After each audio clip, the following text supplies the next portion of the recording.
a very short video to tell you about a browser extension called WebChatGPT that you can add to Chrome, Firefox, Safari so that your free GPT chat can access the internet. I'm going to go here to the browser. Look here, I have a free GPT chat. I don't have the +1, and I don't have here the possibility to search on the internet. But if I go to search WebChatGPT extension, I get to this page. I'm going to do it with Chrome. I'm going to add it. All right, it loads. It also installs.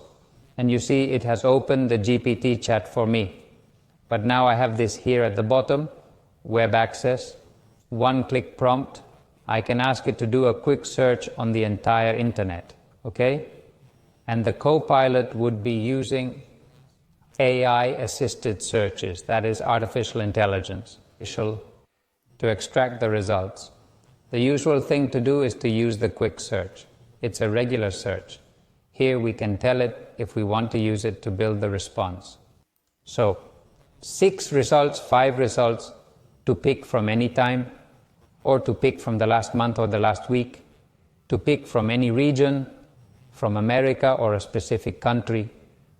We can also tell it to have the language automatic and have the default prompt, okay?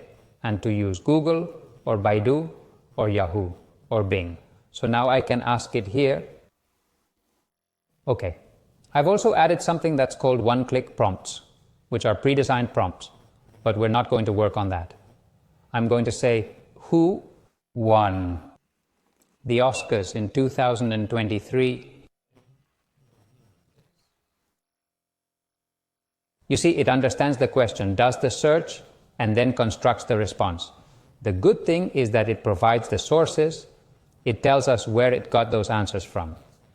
Okay, it's searching for animals that have won Oscars, and here it tells us the best movie, the best actor, considering that at the time of making this video, the data for GPT 3.5 went up until January 2022. So, you see, and here it tells me where it got these sources, so that I can know and contrast the data.